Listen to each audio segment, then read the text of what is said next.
Jemaat Saat Teduh, saya mengasihi Anda semuanya. Sudah menunggu dari tadi. Thank you, udah mau join bersama-sama. Ayo kita bertumbuh sama-sama dalam Tuhan ya. Saya senang sekali sama Tuhan Yesus karena Tuhan itu baik. Tuhan itu menerima kita apa adanya. Enak mengikut Tuhan yang gak menuntut hidup kita, tapi malahan menolong kita dalam kelemahan kita. Tuhan Yesus itu sahabat orang berdosa. Berarti dia sahabat Anda dan saya. Kita membutuhkan dia. Tiap hari semakin perlu. Kita nggak bisa berbuat apa-apa tanpa dia. Saya bacakan kesaksian untuk to warm your heart. Untuk membuat hati kita semuanya hangat dalam kasih Tuhan. Sheila berkata, saya masih shock. Entah bagaimana saya pagi ini merasakan ingin sekali mengikuti ibadah GMS untuk pertama kalinya. Melalui streaming YouTube Pastor Philip dengan tema Mengenal Roh Kudus, saya mendengarkan dari awal sampai akhir. Dan di akhir ibadah, Pastor menuntun untuk berdoa meminta bahasa roh. Pastor menuntun 2 kali. Dan pada saat yang pertama, saya ikut berdiri mengikuti doa Pastor dan tidak begitu yakin bisa menerimanya. Terlebih lagi, saya hanya streaming saja. Namun yang kedua kalinya, ketika Pastor memimpin untuk yang masih berdiri dan belum menerima, saat itu seperti ada yang meyakinkan bahwa saya akan menerimanya. Dan rasa rindu datang di hadirat Tuhan begitu mendalam. Saya imani lagi tanpa ragu. Saya hanya diam dan membiarkan Roh Kudus yang berbicara dengan lidah saya. Puji Tuhan, saya akhirnya menerima bahasa roh itu.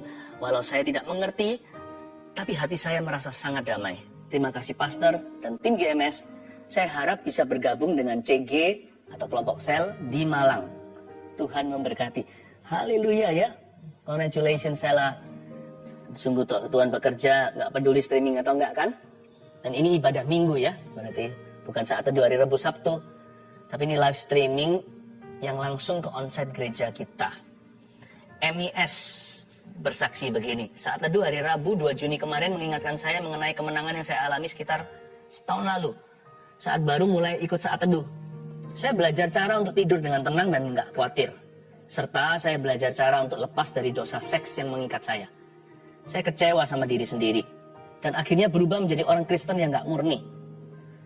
Tapi saat saya dengan sengaja dan sadar harus lepas dari ikatan dosa ini, saya ikuti tips sederhana dari Pastor Philip.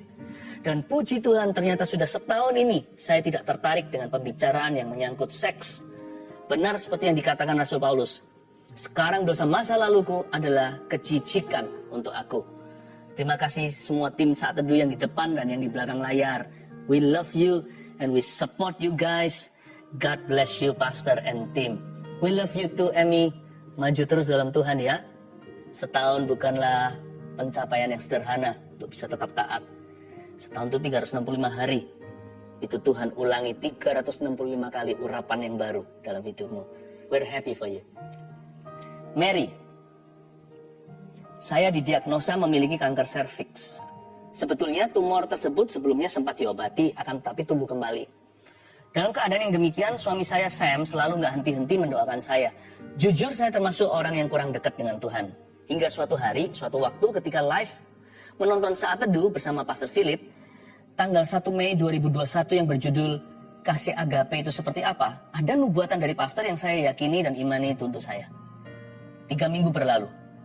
Tepat setelah jadwal kemoterapi, saya melakukan PET scan. Yaitu tes pencitraan yang memungkinkan dokter memeriksa kelainan yang ada pada organ dalam tubuh saya. Setelah menerima hasil foto tersebut dan konsultasi dengan dokter, maka dinyatakan bahwa kanker serviks saya sudah tidak tampak lagi, tanda seru. Puji Tuhan, sungguh luar biasa kuasanya. Dokter memberikan pilihan kalau saya bisa operasi angkat kandungan atau kemo 2 kali lagi dengan meminum obat kemoterapi secara rutin selama 2 tahun. Saat ini masih ada waktu 3 minggu lagi seperti nubuatan dari Pastor Philip. Saya tidak buru-buru memutuskan saat itu. Saya berdoa minta rencana Tuhan karena saya percaya rencananya adalah yang terbaik buat saya. Ketika saya sudah pasrahkan semuanya kepada Tuhan, saat itu juga, seketika itu juga Tuhan hilangkan semua ketakutan dan pergumulan saya. Apapun rencana Tuhan, saya akan pikul salib saya. Terlebih, saya sungguh bersyukur dan berterima kasih karena sudah bertobat dan sudah kembali kepada Tuhan. Semoga kesaksian ini memperkuat iman teman-teman semua bagi kemuliaannya. Of course, kesaksian Anda gak pernah sia-sia. Keluarga Saat Teduh, kalau Anda kirimkan kesaksian setelah Tuhan memberi mujizat, itu seperti orang-orang kusta yang kembali untuk berterima kasih. Tuhan senang, tapi kesaksian Anda berguna buat orang. Thank you ya. Kirimkan terus kesaksian. Dan hari ini akan ada mujizat-mujizat yang baru khususnya orang-orang berdosa yang hidupnya akan dipulihkan. Kalau saya dipulihkan, Anda pasti bisa dipulihkan juga. Mari kita datang menghampiri Tuhan dengan hati yang telanjang. Jangan simpan apa-apa, biar Tuhan selidiki hati jiwa kita. Pejamkan matamu. Selidiki aku, lihat hatiku, apakah ku sungguh mengasihi Yesus, Kau yang Maha Tahu dan menilai hidupku. Tak ada yang tersembunyi bagimu. Selidiki aku, Selidiki aku, lihat hatiku,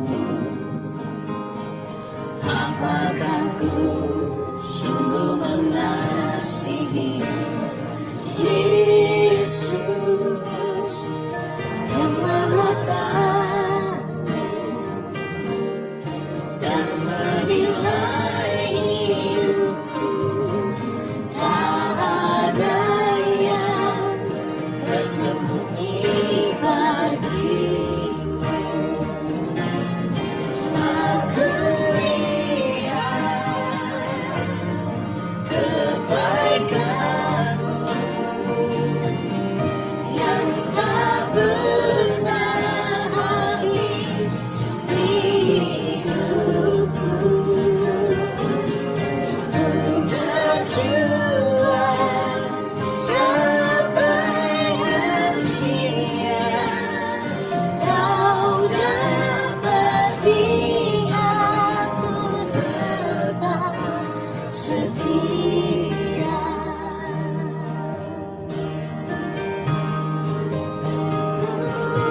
Selidiki aku, lihat hatiku, apakah ku sungguh mengasihi Yesus, Kau yang Maha Tahu dan menilai hidupku. Tak ada yang tersembunyi bagimu. Tak kulihat kebaikan-Mu yang tak pernah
sopan perkataanmu,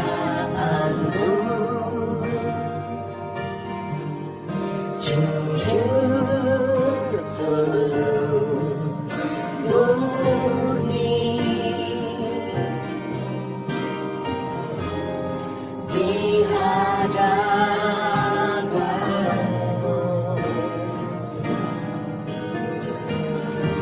Tak ada seluruh kau dapati di dalamku,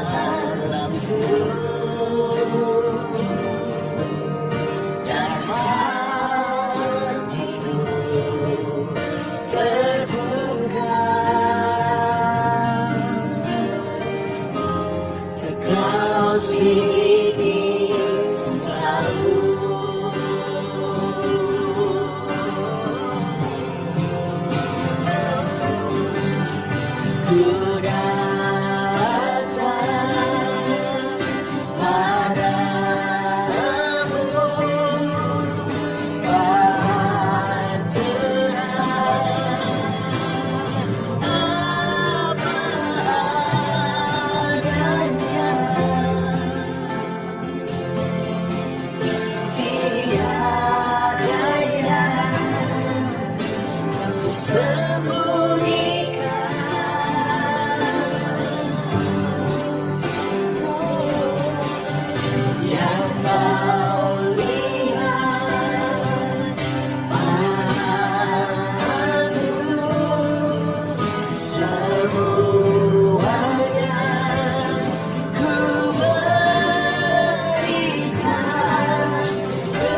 datang apa adanya.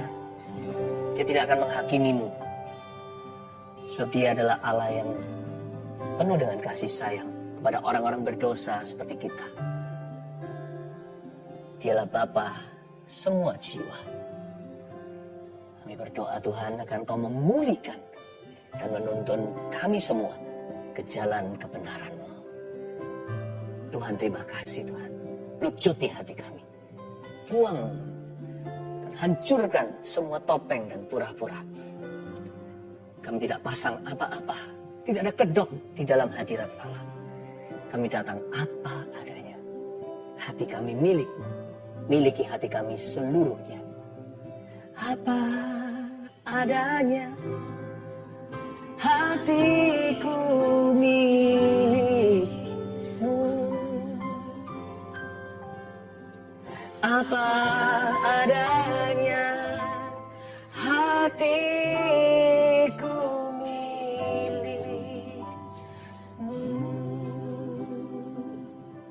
Sampaikan sabdamu Tuhan, sembunyikan hamba di balik salib-Mu, salib-Mu yang terang, hamba-Mu di belakang. Terima kasih Tuhan. Dalam nama Yesus. Amin. Praise the Lord. Puji Tuhan. Sekarang ini waktu Anda menyaksikan kita semua di dalam hadirat Allah. Percayalah, hati kita tidak perlu pura-pura. Tuhan itu menerima kita apa adanya ya. Nah, besok adalah hari Minggu. Waktu kita semua ke gereja, onsite. Dan besok saya akan berkhotbah. Anda bisa mengikuti live streaming atau onsite-nya langsung, yaitu di gms.church/streaming, di kebaktian yang kami yang ketiga, yakni yang pukul 1 waktu Indonesia bagian Barat, atau pukul 13.00, saya akan berkhotbah dengan judul,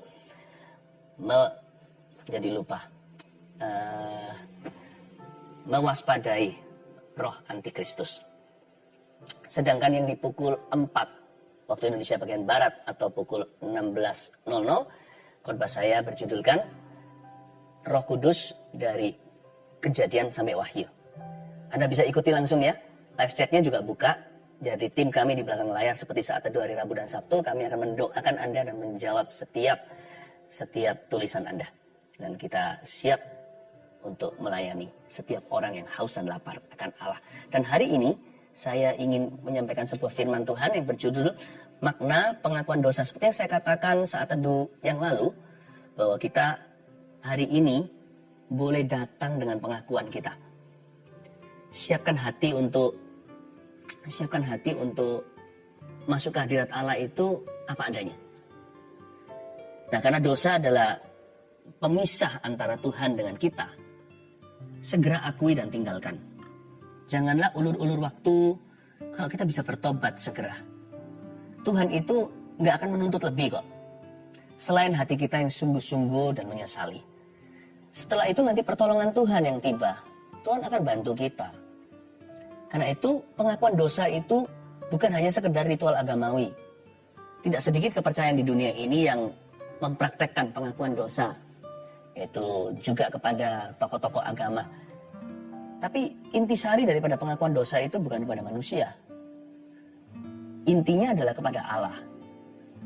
Nah, Roh Kudus itu memang diutus untuk menginsafkan dunia akan dosa. Yang pertama-tama sebelum kebenaran dan penghakiman. Berarti Roh Kudus itu bukan menghakimimu. Roh Kudus itu diberikan untuk memulihkan, untuk membantu kita sesalah apapun juga untuk kembali ke jalan yang benar. Kalau yang jalannya sudah benar, dia akan mencegah kita untuk bersalah.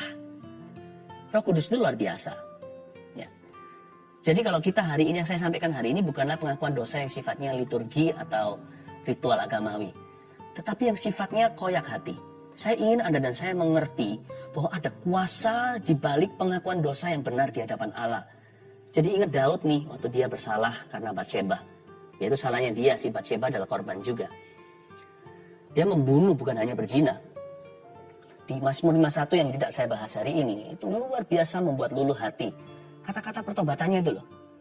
Kok bisa ya dia menjadi nenek moyang Mesias? Tuhan kok nggak pecat dia, kok nggak di PHK? Kenapa Tuhan memberi dia kesempatan kedua? Karena di balik pengakuan dosa, sungguh-sungguh ada pengakuan. Sungguh-sungguh ada pengampunan. Dan kalau Tuhan ampun itu Tuhan nggak tanggung jalan. Dia pasti akan teruskan sampai pemulihan. Enak aja kalau gitu Pastor Philip. Enak aja orang berdosa, kapok atau jerah dia lalu Tuhan ampuni, pura-pura nggak terjadi apa-apa. Enggak juga sih. Daud membayar konsekuensi yang cukup mahal. Tapi bukan berarti Tuhan menghukum dia. Tapi Tuhan membenarkan hatinya, terjadi detoks ilahi. Tetapi sungguhan, kalau dibandingkan dengan dosa yang dia lakukan, konsekuensinya itu Tuhan tidak menimpakan atas dia apa yang patut dia terima. Kalau Tuhan mau menghukum kita, kita semua sudah nggak bisa dikorting pasti neraka. Udah, mau pengakuan dosa, mau amal sosial percuma nggak bisa. Kalau bukan karena darah Yesus penebusan Tuhan, itu cuma-cuma diberikan pada kita. Nggak ada satupun di antara kita itu saleh di mata Allah. Dosa itu undang-undi lah, ada yang lebih besar dosanya karena lebih vulgar. Ada yang di dalam hati bukan berarti lebih sedikit di mata Allah. Orang itu sama jahatnya, cuma tidak punya nyali atau tidak berkesempatan. Tapi bagi Tuhan, kalau Tuhan ampuni dosa itu, jangan kita berkata kok enak aja orang itu diampuni gitu aja. Kenapa dia diampuni cuma-cuma? Pertanyaannya, mau tidak Anda diampuni juga? Kalau mau jangan tuding orang lain. Karena bagi Tuhan, di mata Tuhan, dosa kita semua itu undang-undi. Loh kalau gitu, Pastor Philip, mending saya lakukan dosa aja yang vulgar. Loh ya silakan kalau memang mau. Orang mikir-mikir tentang orang lain yang dia benci, ya dia mati ya. Sama kalau orang itu sungguhan membunuh, bukan bedanya di mata Allah. Allah menguji hati. Bedanya di depan pemerintah, yang satu masuk penjara. Yang satunya dua-dua dosa, tapi yang satu masuk penjara. Yang satu lagi kepahitan aja hatinya, dan dia hidup sengsara. Tapi di mata Tuhan sama aja. Jadi jangan berkata, kalau gitu aku dosa aja. Ada konsekuensinya. Tapi kalau pengampunan diberi itu nggak setimpal. Hukuman yang diberikan itu tidak setimpal dengan perbuatan kita. Kalau mau benar-benar main keadilan, kita semua nggak ada satu pun punya chance kesempatan masuk ke surga. Kita semua itu pasti masuk neraka tingkat paling bawah. Atau paling dalam di dalam perut hukuman Allah. Jadi jangan kita tuding orang lain. Mari kita datang lucut hati sendiri. Kita datang dengan sungguh-sungguh dan berkata, Lord, selidiki aku. Lihat hatiku, apakah aku serong hatinya. Pengakuan dosa itu powerful sekali, penuh dengan khasiat. Seperti yang saya katakan saat teduh yang lalu ya. Saya minta Anda hari ini untuk membawa pengakuan dosamu. Alias di saat teduh yang sekarang ini, mari kita pemberesan dengan Tuhan. Kita sungguh-sungguh beres sama Roh Kudus yang menyelidiki hati nurani kita. Kita pemberesan dengan Allah. Supaya apa? Supaya setelah saat teduh ini, kita memasuki halaman yang baru. Mari kita sekarang baca ayatnya di suatu surat Yohanes yang pertama, pasal yang kedua, ayat pertama. Surat Yohanes yang pertama, 1 Yohanes 2, ayat yang ke-1, dan ayat yang ke-2. 2 ayat aja ya hari ini, tapi saya dalami. Kristus pengantara kita, di dalam judul Alkitab Indonesia. Catat, di catatan khotbah Anda untuk saat teduh, judulnya begini, makna pengakuan dosa. Kita baca ayat pertama, anak-anakku, hal-hal ini kutuliskan kepadamu, supaya kamu jangan berbuat dosa. Namun jika seorang berbuat dosa, kita mempunyai seorang pengantara pada Bapa, yaitu Yesus Kristus yang adil. Dan ia adalah pendamaian untuk segala dosa kita. Dan bukan untuk dosa kita saja, tetapi juga untuk dosa seluruh dunia. Ayat pertama, Yohanes, ini Rasul Yohanes ya. Rasul Yohanes, si Rasul kasih itu murid yang paling dikasih Yesus. Waktu dia menulis surat ini kepada kita, tapi pertama-tama kepada gereja-gereja di zamannya, Yohanes menyebut mereka anak-anakku. Garis bawah itu anak-anakku. Sebelum dia ngomong berikutnya, hal ini kutuliskan kepada kamu supaya kamu jangan berdosa, dia sebut mereka anak-anaknya. Anak-anakku. Nah, ada sebuah pewahyuan yang indah dari cara sebutannya. Bahwa dosa itu cenderung menyerang dulu orang-orang yang punya roh yatim piatu. Maksudnya apa? Ya, lebih gampang kita berdosa ketika kita merasa kecewa. Ketika kita jauh dari Tuhan, ya kan? Kalau orang lagi jatuh cinta sama Tuhan Yesus, wah, kayak seperti orang itu kebal dosa. Dia merasa seperti aku nggak mau berdosa lagi, aku nggak mau berpisah lagi denganmu selama-lamanya. Dosa adalah kejijikan karena dia lagi cinta Tuhan. Karena itu bahaya. Kalau ada anak muda yang sudah mulai jauh dari orang tuanya, dipendem itu perasaan dalam hati, itu orang rawan. Kalau dia belum jatuh dalam dosa yang serius, itu karena masih ada doa yang melindungi dia. Tapi berapa lama dia bisa bergantung dengan doa orang lain? Sebab satu titik setan akan menuntut dia. Kok enak dia numpang doang. Ada satu waktu Tuhan akan izinkan orang itu mengalami apa yang menjadi pilihan hatinya. Cepat lambat kalau dibiarkan terus menerus dia nggak bertobat. Bertobat dari perasaannya, dia belum jatuh nih ceritanya. Orang itu pasti akan jatuh ke dalam dosa yang serius. Dan kalau dia pernah jatuh dalam dosa apa sebelumnya, itu 7 roh lebih jahat sudah mengincar dia, total 8. Makanya sebutan Yohanes ini sangat profetik sekali, anak-anakku. Kadang-kadang kita beritahu sama orang berdosa, saya ngomong gini bukan berarti saya suci. Ini termasuk untuk saya. Jangan dosa ya, lu jangan dosa ya, lu jangan dosa ya. Nggak mempan. Mendingan dekatkan dia sama Tuhan, sembari kita beritahu sama dia jangan dosa. Kalau bisa. Tetapi kunci sesungguhnya itu dekat sama Tuhan. Makanya itu orang kalau udah mulai bolong-bolong saat teduhnya, ini bukan legalisme atau hukum Taurat. Tapi pasti ada efek, ada kausa, ada sebab, ada akibat. Kalau orang itu mulai pelan-pelan menjauh sama Tuhan, erosi, kemunduran. Orang begitu lebih rawan godaan. Lihat orang yang pacaran, kalau dua-dua pelayanan. Bukan hanya pelayanan doang, tapi sungguh-sungguh. Dan hidup dalam terang. Cenderung pacarannya kudus. Tapi kalau orang itu pernah dikecewakan, lalu dia mulai menjauhkan diri dari pertemuan. Udahlah, gak gereja-gerejaan. Lihat nanti ya, ujungnya ke duniawi. Anak-anakku, bahaya anak-anak Tuhan, orang-orang Kristen yang mulai merasa suam-suam kuku. Mulai jauh, kehilangan kasih mula-mulanya. Lebih celaka lagi dan bahaya adalah kalau dia merasa kecewa. Kalau dia mulai tertolak hatinya. Penolakan itu adalah dusta, sebab Tuhan tidak pernah menolak kita. Ayat ini juga Roh Kudus yang menginspirasi. Jadi Yohanes menulis dengan pewahyuan. Ketika menyebut kita anak-anakku, itu sebenarnya Tuhan Yesus Kristus menyebut kita adalah anak-anaknya. Jangan ada roh yatim piatu di dalam dirimu. Saya melihat ada yatim piatu yang sungguhan yatim piatu. Secara fisik tidak punya ayah, ibu kandung lagi. Tapi lihat, sikap hati mereka itu loh, attitude-nya ceria, positif sekali. Tapi saya lihat orang yang komplit satu set orang tuanya, papa mama ada. Semua orang cinta dia tapi rasa kurang. Selalu compare, bandingkan. Itu bahaya loh. Bahaya. Jangan tunggu sampai seseorang itu jatuh. Baru setelah itu kita sadar orang itu sudah jauh. Orang itu sudah bisa jauh sama Tuhan sebelum dia jatuh. Tuhan bilang di kitab Wahyu, ketahuilah bahwa kamu sudah jatuh di hadapanku. Kamu suam-suam kuku. Kamu telah kehilangan kasih mula-mula. Betapa dalamnya kamu telah jatuh. Padahal gereja itu belum murtad. Belum ada tanda atau noda dosa-dosa vulgar apa. Ada orang yang sudah jatuh. Yang sudah jauh dari Tuhan. Jauh dari Roh Kudus sebelum dia jatuh ke dalam dosa apa-apa. Dan orang yang peka tidak menunggu sampai kejadian kejatuhan itu. Dia akan berbalik kepada Tuhan. Anak-anakku, ini powerful sekali. Roh Kudus itu begitu lembut, begitu tipisnya. Dia bisa masuk ke dalam sela-sela hati kita yang tidak terdeteksi.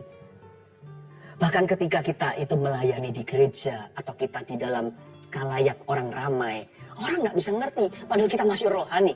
Tapi Roh Kudus bisa masuk demikian jelinya dan menemukan bahwa kita sudah menjadi yatim piatu, bukan lagi anak Tuhan. Kalau Anda ada yang merasa tertolak, cepat-cepat bertobat dari perasaanmu itu.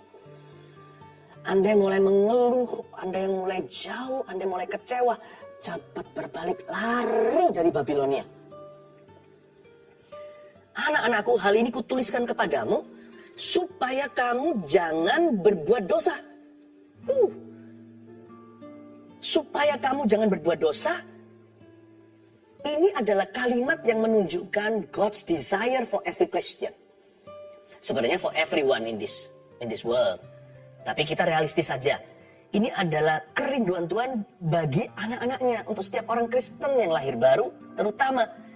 This is God's desire. So you will not sin. Supaya kita jangan berbuat dosa. Ya.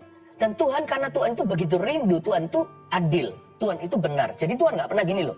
Tuhan punya kerinduan, lalu tidak memberikan kepada kita tools atau alatnya untuk mencapai hal tersebut.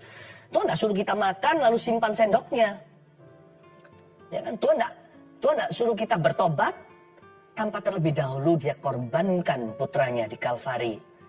Untuk setiap orang yang bertobat, memperoleh pengampunan secara legal di hadapan Tuhan. Our God is provider. Allah kita itu menyediakan, dan dia telah menyediakan segala sumber daya di bumi dan langit, di sorga dan dunia, agar kita bisa hidup berkemenangan terhadap dosa. Paling sedikit, paling tidak, at least, ya, persediaan atau penyediaan Allah bagi kita untuk menang dari dosa adalah darah anak domba. Darah anak domba Allah, ya. Sejatuh-jatuh kita itu masih punya darah. Lebih bagus dari darah Habil yang innocent atau yang lugu itu, yang dibunuh sama kokonya namanya Kain. Yang berseru dari tanah kepada Allah. Allah mendengarkannya dan tanya sama kakaknya, di mana adikmu? Lalu Kain menjawab, apakah aku ini menjaga adikku? Kalau darah seorang martir bisa berseru, apalagi darah Yesus. At least we have the blood. Untuk kita menang atau hidup berkemenangan terhadap dosa, kita semua ini yang sudah ditebus oleh darah Yesus, kita punya akses langsung kepada darah Yesus di Kalvari atau Golgota. At least, paling tidak, ada darah Tuhan yang mengcover kita. Saat kita jatuh, kita tidak harus terus ke bawah sampai tergeletak. Kita bisa bangkit lagi, apapun konsekuensinya. Karena darah itu berseru dari tanah, menyambut kita, dan berseru untuk kita kembali kepada Tuhan. We have the blood, at least paling sedikit. Tapi alangkah indahnya bukan darah anak domba saja. Alangkah indahnya kalau kita dilengkapi dengan pengurapan untuk taat. Roh Kudus diberikan kepada kita itu kan kuasa kebangkitan. Bukan hanya kematian Yesus. Roh Kudus diberikan kepada kita, pribadi ketiga Allah Tritunggal ini ditaruh di dalam diri kita. Ini kan supaya kita hidup berkemenangan, karena roh di dalam kita lebih besar daripada roh-roh yang ada di dalam dunia, yang selalu menggocoh, menggoda, yang selalu ingin menjatuhkan dan meruntuhkan kita dan memisahkan kita dari Allah kita. Roh Kudus itu ditaruh di dalam diri kita, sehingga kita tidak bisa berpisah dari kasih Kristus. Kita tidak bisa lagi separated from the love of Christ. Alangkah baiknya kita nggak hanya bergantung dengan darah. Makanya kalau kita perjamuan kudus kan nggak hanya mengambil cawan yang melambangkan darah Yesus, tapi kita juga ambil tubuh. Kita juga ambil tubuh. The word becomes flesh. Kita juga ambil tubuh yang dilambangkan dengan roti yang kita pegang lalu kita makan setelah pendeta doakan. Tubuh dan darah Yesus bukan hanya darah saja, tapi kita juga punya firman. Firman itu menjadi daging. Akulah roti hidup, kata Yesus. Kita punya kuasa firman. Jadi nggak hanya merengek-rengek minta pengampunan, lalu darah Yesus membasuh kita. Semerah apapun dosa kita, seperti kirmisi akan menjadi putih seperti salju. Iya itu. Tapi jangan UMR-nya selalu minimalis. Naik dong, naik bertingkat-tingkat. Tuhan sambut kita dari atas. Lord, I have your word. Maka perkataanmu telah kutaruh dalam hatiku, supaya jangan aku berdosa padamu. We have the word, ya kan?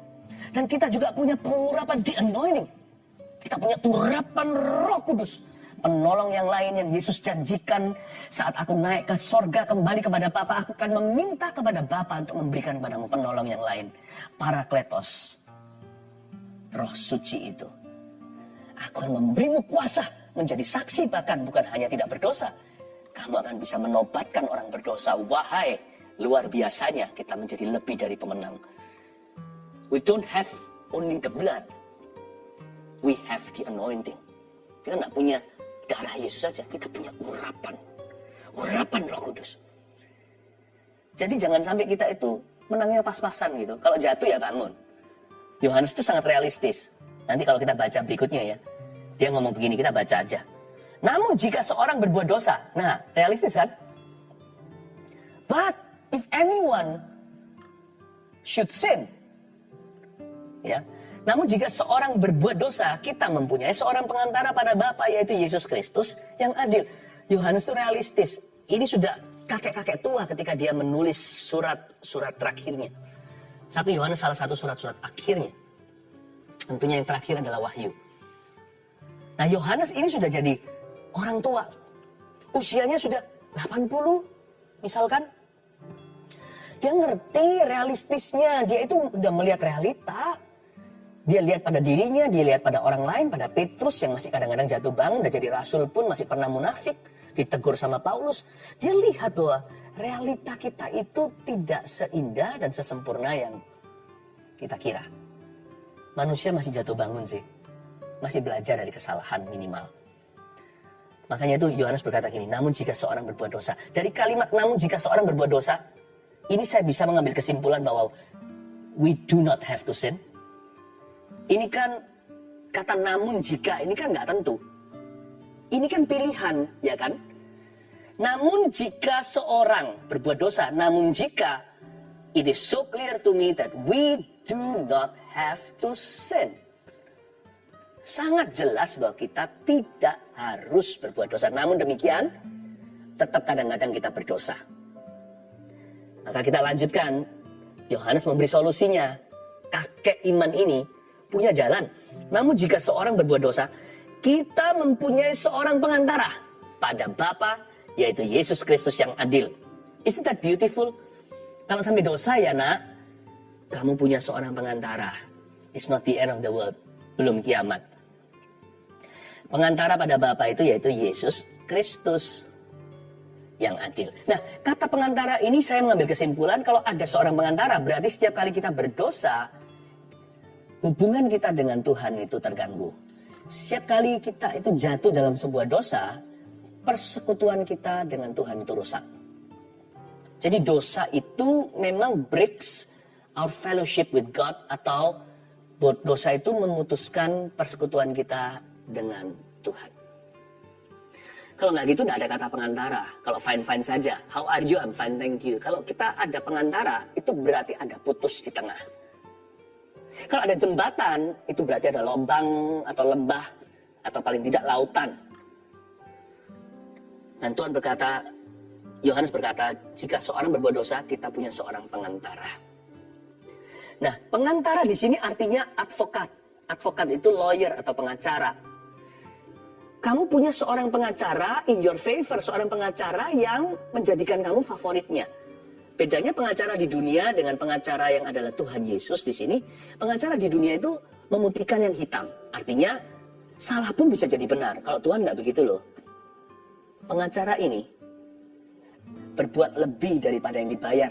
Kan kita nggak bisa bayar dia, wong siapa yang bisa membayar Tuhan Yesus? Dia bayar lunas itu semua adalah dari dirinya, mana ada dari ketaatan kita, mana di antara kita yang diselamatkan karena ketaatan sendiri, atau kesalehan bahkan. Kalau kita masih percaya kita bisa masuk surga karena amal sosial, kita tersesat. Semua itu karena darah dan pengorbanan Yesus. Pengacara ini bukan hanya membelamu, dia rela mati untukmu. Pengacara ini nggak akan memutihkan apa yang hitam. Dia suruh kita ngaku. Bayangin, nggak ada pengacara di dunia yang suruh kliennya nggak ngaku. Dia pasti akan usahakan untuk kliennya mendapatkan cetusan not guilty, tidak bersalah. Demikian dicetuskan di pengadilan. Dia akan berbuat sebisa mungkin, apalagi kalau dia dibayar mahal. Hanya satu pengacara yang suruh kita ngaku di pengadilan Allah. Yes, I'm guilty. I'm a sinner. Tapi setelah itu dia berkata, aku yang bayar. Lalu dia mati di Kalvari. Lalu dia berbicara kepada Allah, Bapa di sorga. He's in my care. Setelah kita ditebus, Yesus berkata, dia milikku, aku akan jaga, aku akan didik dia. Luar biasa kan? Makanya setan keluar-keluar di pengadilan Tuhan. Waduh, kiranya sudah bisa hukum kita, bisa bawa kita, seret kita bersama dengan dia suatu hari dalam penghakiman yang kekal. Kita diselamatkan oleh Tuhan Yesus. Wah, setiap kali dia tuduh kita di tahta sorga, selalu Tuhan yang bela kita. Dan setiap kali Tuhan bela, Tuhan berkata, dia bukan urusanmu. Dia adalah karya tebusanku. Aku sudah membeli dia. Aku akan didik dia. Kalau dia harus sengsara setelah dia berdosa, menanggung konsekuensi atau apa, seperti Daud bahkan. Yesus berkata, itu bukan karena aku menghukumnya. Itu karena aku mendidiknya. Makanya di Ibrani dikatakan gini, janganlah hatimu itu putus asa, apalagi kecewa jikalau engkau disesahnya. Sebab Tuhan hanya menyesah anak-anak yang dianggap sah. Kalau Anda tidak pernah disiplin oleh Tuhan, mungkin adalah anak gampang. Mana ada orang tua baik tidak didik anaknya. Kalau anak itu tidak dididik sama orang tuanya, kemungkinan kalau dia bukan yatim piatu, ya dia anak gampang. Kalau Yesus sampai mengizinkan sesuatu yang parah terjadi setelah Anda berdosa, jangan marah sama dia dong. Malah minta pertolongannya. Jangan membantah, jangan membangkang, tambah lama dalam proses Tuhan. Kalau sampai kita diproses sama Allah, sekalipun sakit, kan itu kesalahan sendiri ya kan? Sekalipun kita harus menderita konsekuensi tertentu, jikalau harus itu terjadi, terima saja. Paling tidak Anda masih bisa berbangga, Tuhan peduli sama Anda. Kalau ada sesuatu yang hangus, minimal namamu tertulis dalam kitab kehidupan. Bersyukur dulu bahwa Anda adalah anak-anak yang sah. Jadi, memiliki seorang pengantara itu punya advokasi. Yesus itu membela kita ketika kita dituduh di pengadilan tahta Allah. Iblislah pendakwanya. Bapa tidak mendakwa kita. Dia memberikan putranya yang tunggal loh, Yohanes 3:16. Masa dia berikan anaknya sendiri lalu dia nggak mau ampuni? Yesus aja disuruh mati untuk kita. Makanya Bapa di surga itu bukan hanya hakim yang adil. Dia itu Bapa yang penuh kasih sayang. Yesus sudah mati untuk kita. Masa Tuhan syukuri kalau kita dosa? Kapok-kapok ini ceritanya. Enggak, Tuhan pasti akan cari jalan dan menuntunmu ke jalan yang benar. Roh Kudus diutus untuk kemenangan kita. Jadi kalau kita kalah, dia jadikan kita itu urusan pribadinya untuk gimana dia genahkan. Karena itu bayangin kalau Allah Tritunggal di pihak kita, siapa lawan kita? Tugas kita jangan bantah, itu aja. Ngaku di depan Tuhan. Saya pernah suatu hari, dulu awal-awal kenal Tuhan ya, saya melakukan suatu kebodohan alias kesalahan. Saya jatuh ke dalam dosa lama. Aduh, merasa guilty, merasa dirty, merasa kotor, merasa bersalah sekali. Saya masih ingat kok.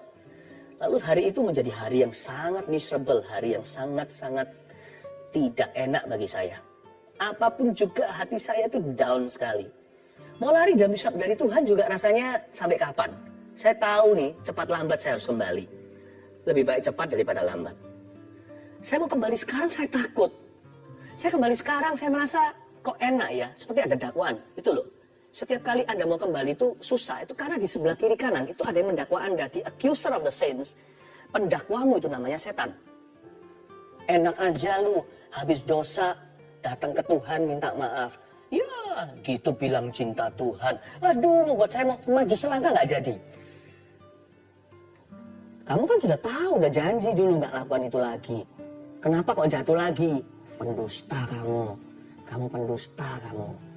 Ya, percuma sekarang kamu ngaku-ngaku. Kamu berbohong lagi. Pengakuanmu itu dusta. Kamu sendiri tahu kan? Bahwa suatu hari nanti bulan depan mungkin kamu akan jatuh lagi atau minggu depan. Pokoknya kamu kan jatuh lagi deh. Gak usah pura-pura. Mau maju lagi gak bisa. Akhirnya saya ketiduran. Capek saya. Saya capek bergelut dengan pikiran sendiri. Saya kira itu pikiran sendiri. Saya gak ngerti. Hari ini saya paham setelah saya lebih dewasa rohani. Bahwa itu semua setan semua. Saya gak buka Alkitab. Apa siapa yang buka Alkitab? Mau cari apa? Cari janji-janji supaya bisa pemutihan. Aduh, mau doa, mau nyembah. Saya nyanyi satu lagu. Yesus kau sungguh baik. Ada maunya. Aduh, sampai saya taruh gitar saya. Akhirnya saya ketiduran, saya masih ingat waktu itu. Waktu ketiduran tiba-tiba saya terbangun, terjaga. Itu tidur siang. Saya nggak ada rencana mau tidur siang. Tapi saya terlalu lelah, bergumul dengan diri sendiri. Saya terbangunkan. Waktu terbangun itu saya sedih sekali rasanya. Aduh bodoh Philip bodoh. Kenapa kamu lakukan sekali? Nyeselnya itu seharian. Kalau terusin 3 hari bisa sebulan. Tuhan, aduh sudah rasanya Tuhan sudah nggak sampuni aku ini. Orang kayak aku ini percuma segalanya. Saya dengar suara, bukan audible, sepoi-sepoi bahasa. Tapi itu nggak bisa salah, itu suara Roh Kudus. Philip, have you ever been worthy?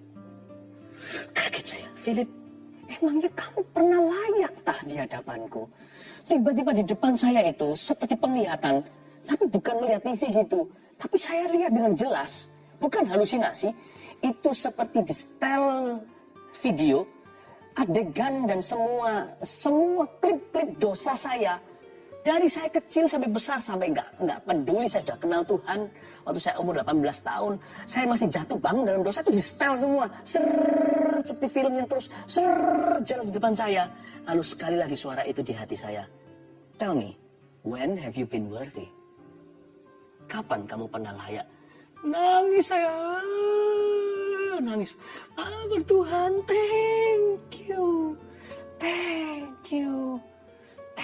you for forgiving me, untuk mengampuni aku. Langsung bebas. Udah gak bergumul dengan diri sendiri. Itu advokasi. I don't know what's happening over there. Saya gak tahu terjadinya gimana di alam roh itu. Tapi saya tahu Yesus take care semua. Pasti ada terjadi perdebatan di alam sorgawi, di mana setan tuduh-tuduh, tuding-tuding. Yesus bisa, tapi semuanya untuk saya. Di mana bisa memuaskan justice atau keadilan Allah. Saya tahu sesuatu terjadi. Yesus di sebelah sana. My lawyer di sorga. Pengacaraku di sorga. Bukankah dia duduk di sebelah kanan Allah Bapa, selalu senantiasa bersyafaat untuk kita. Tapi rohnya Yesus di sebelah sini. Lawyer di sisi saya. Bukan membela saya terhadap saya, bukan. Tapi meluruskan saya. Di sebelah sana, paper-papernya kelar. Di sebelah sini, dia kelarkan hatiku yang masih bergumul, bergelut, dan tidak jelas. Dia luruskan hati saya. Itu yang disebut seorang pengantara pada Bapa, yaitu Yesus Kristus yang adil. Dan Yesus berkata begini, setelah aku naik ke surga, akan ku minta kepada Bapa memberimu seorang penolong yang lain, yaitu Roh Kudus. Yesus di sebelah sana, di sebelah kanan Allah Bapa. Di sebelah sini Roh Kudus, rohnya Yesus di sebelah sisiku meluruskan aku. Isn't that wonderful? Isn't that wonderful? Tugas kita cuma apa? Ngaku. Maka nanti ya saya beritahu kenapa kita ngaku. Saya kasih poinnya sederhana, lalu kita selesai ayat 2 dulu. Dan ia adalah pendamaian untuk segala dosa kita. Dan bukan untuk dosa kita saja, tapi juga untuk dosa seluruh dunia. Isn't that wonderful? Dan ia adalah pendamaian untuk segala dosa kita. Segala dosa kita itu berarti Tuhan tidak shock dengan dosamu. Tuhan tahu semua. Segala dosa loh. Nggak main-main, bukan sebagian.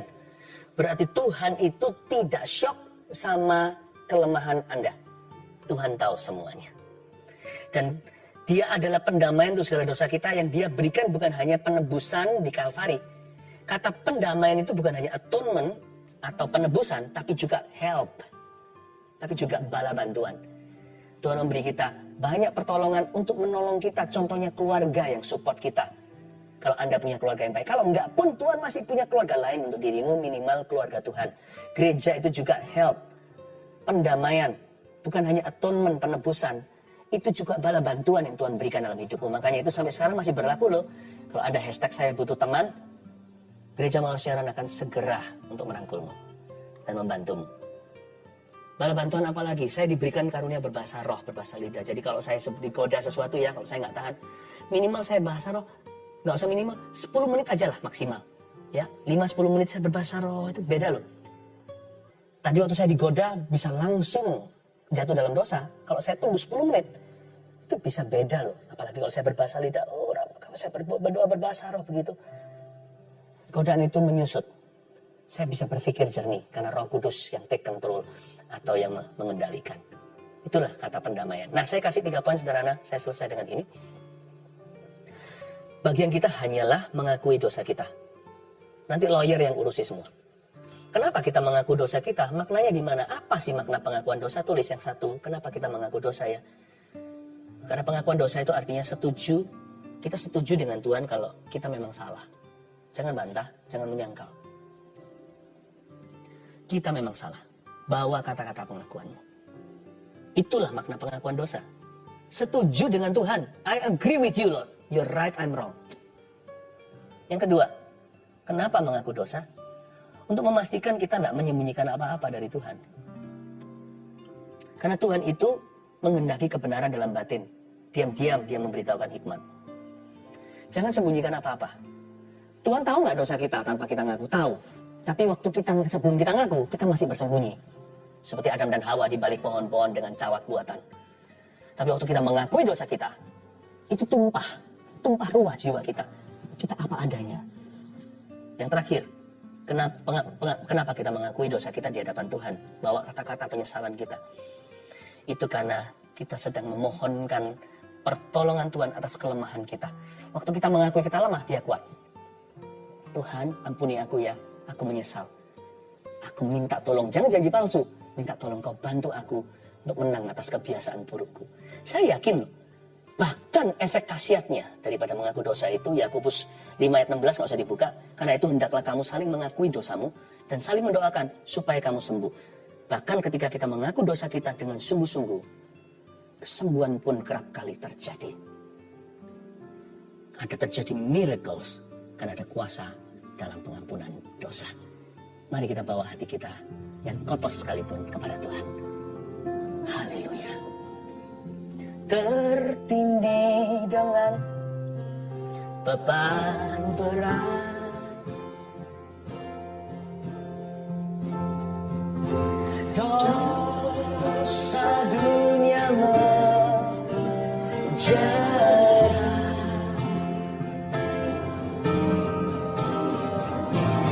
lalu ku datang pada Yesus. Dia beriku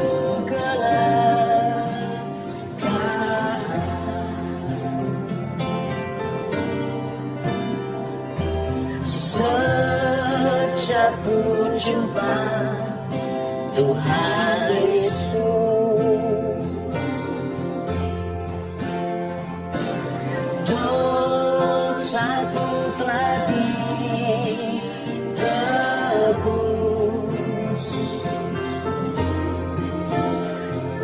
dan ku puji Dia selamanya.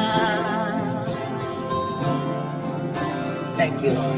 Sampai akhir hayatku. Letakkan tangan di dada, biar Tuhan jamah. Dia jamah senang hidupku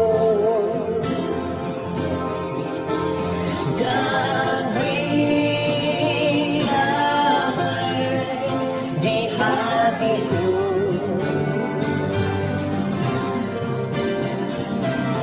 Semua telah berubah dan aku tahu Yesus jamah ku jadi baru sejak ku jumpa Tuhan Yesus.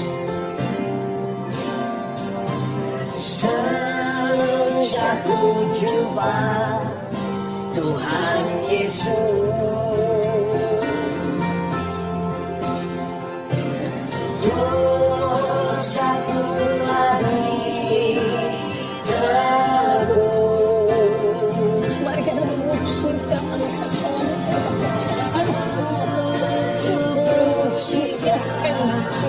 selamanya. It's your platform.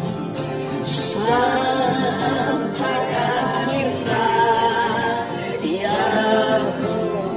Tuhan dengan jangan setiap kita orang berdosa yang sama selamatkan hidupku dan beri damai di hatiku, di hatiku. Semua telah berubah dan aku tahu Yesus jamah ku jadi baru. Dia jamah, dia jamah setelah hidupku. Hipati dan beri damai di hatiku. Selalu semua telah berubah dan aku tahu Yesus jamah ku jadi baru. Semua telah berubah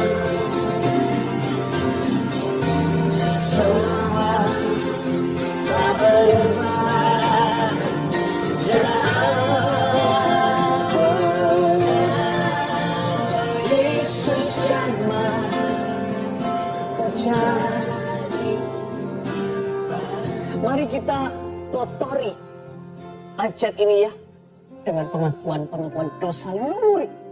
Saya akan pakukan ini Kalvari dengan iman 2000 tahun lalu. Tuliskan di sana. Tuliskan saat ini di semua komentar ini. Tuliskan dosamu. Katakan, saya bertobat dari dosa ini dalam nama Yesus. Bisa? Saya bertobat dari dosa. Udah yang umum aja. Gak usah cerita panjang lebar nanti. Gak jadi gosip ria buat orang lain. Pengakuan dosa itu ke Tuhan sih. Bukan ke kami. Tapi pakai sarana ini. Kita pakukan di Kalvari. Dan saya yakin kalau Roh Kudus bekerja, advokasi itu, something will happen to you. You'll receive freedom. Anda akan memperoleh kemerdekaan. Pasti terjadi kemenangan. Salah satu resource, sumber daya, cara Tuhan membebaskan kita pertama-tama dalam mengakuinya. Dengan demikian kita mengundang kekuatan Allah atas area kelemahan kita. Tulis, saya bertobat dari dosa. Saya bertobat dari dosa apa? Dalam nama Yesus. Masukkan terus. Mari ulurkan tangan ke depan, kita berdoa. Tuhan Yesus, aku pakukan semua dosa umat-Mu di Kalvari ya Tuhan. Sekarang kami mengerti Tuhan mengusahakan pertobatan kami. Dan Tuhan selalu mengusahakan kemenangan. Allah bekerja di pihak kita. Bahkan ketika Tuhan menginsafkan, mengkonfrontasi, ketika Tuhan menegur, mendisiplin, itu pun bukan memusuhi kami. Tetapi sedang menyucikan, mendisiplin, mendidik putra-putrinya. Thank you for being such a good God. Thank you for being a friend to sinners like us. Menjadi sahabat bagi orang berdosa seperti kita. Dan kalau Anda belum pernah menerima Yesus, tunggu apa lagi? Saya merasakan di sini ada orang-orang yang bahkan bukan dari latar belakang Kristen. Anda bukan dari kekristenan. Mau tunggu apa lagi? Mau berapa lama Tuhan Yesus itu diajak hanya berteman, pacaran? Kapan Anda mau dinikahkan? Seperti gerejanya pada mempelai pria, yaitu Yesus Kristus. Waktunya terima Tuhan, waktunya dibaptis. Jangan takut kalau Anda tahu ini kebenaran. Berikan hidupmu pada Tuhan. Jangan takut sama manusia, itu jerat, kata firman. Itu kutuk, tapi kalau Anda takut akan Tuhan, Tuhan Yesus nanti akan mengakuimu di hadapan Bapa ketika dia kembali dengan malaikat-malaikatnya. Kalau Anda mau terima Tuhan, ikuti saya berdoa seperti ini. Letakkan tanganmu di dadamu sekarang yang mau terima Yesus. Bilang, Tuhan Yesus, mulai hari ini aku mau jadi anakmu. Ampuni aku. Aku percaya kau mati bagi dosaku. Di kayu salib 2000 tahun lalu. Kau bangkit pada hari ketiga. Masuklah dalam hatiku. Jadilah Tuhan dan Juru Selamatku. Dalam nama Yesus. Amin. Letakkan semua tangan. Ada satu orang, Anda baru didiagnosa kanker ganas. Anda sudah kemoterapi sekali. Mestinya yang kayak begini udah kemoterapi terus 6-7 kali so pasti. Tapi ini firman Tuhan. Aku telah menyembuhkanmu dan mengampuni dosamu. Anda lihat ya, setelah ini Anda ke dokter. Kanker itu tidak kelihatan sama sekali, memang gone forever. Itu bukan kebetulan karena berapa kali kemoterapi. Itu seperti orang cancellation, kayak kita itu makan di restoran nggak keluar-keluar, setelah makanan satu kita bayar, kita berkata nggak perlu yang lainnya, tolong dibatalkan. Terlalu jelas bukti pembatalan. Allah membatalkan vonismu karena dia mengampuni dosamu. Pergi dan jangan berbuat dosa lagi. Ada satu orang yang di matanya situ, di area mata saya, di matanya itu sakit sekali, pasti itu ada bisul di area matanya. Di matanya. Di dalam nama Yesus, roh najis pergi dari tubuh orang ini sebab Yesus sudah mengampuni dia. Kehidupan Anda selama ini banyak dikotori dengan dosa, berlumur macam-macam kecanduan. Jesus has forgiven you. Itu kering sekarang juga ketika saya mengucapkannya. Di dalam nama Yesus sampai ke akar-akarnya. Pohon ara tercabut saat ini dan mati di tempatnya. Terimalah kehidupan yang baru dari Tuhan. Tuhan baik dalam kehidupan kita. Anda sudah menjadi baru. Dia zaman segenap hidupku dan beri damai di hati. hatiku.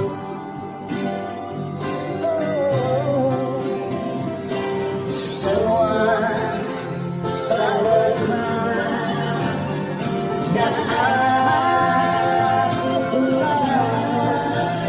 Yesus yang ku cari. Semua telah berubah.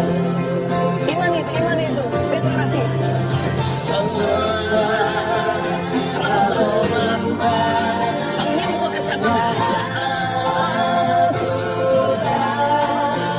Yesus sama ku cari. Semua telah berubah. Amin, amin ya Tuhan. Semua telah berubah dan aku tahu Yesus sama ku cari.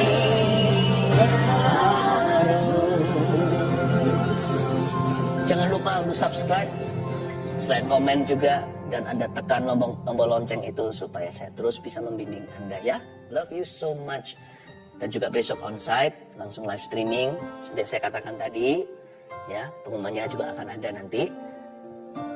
Ketemu besok dalam hadirat Allah, live chat juga buka. Kita akan terus melayani Anda, kita akan belajar tentang Roh Kudus dan mewaspadai roh antikristus. Mari terima berkat Tuhan, angkat tanganmu. Berkat dari Allah Bapa, Putra dan Roh Kudus menyertai setiap orang berdosa yang telah berubah menjadi anak-anak dan orang-orang pilihannya. Berkat Tuhan melimpah. Jesus loves you. Dalam nama Yesus. Amin.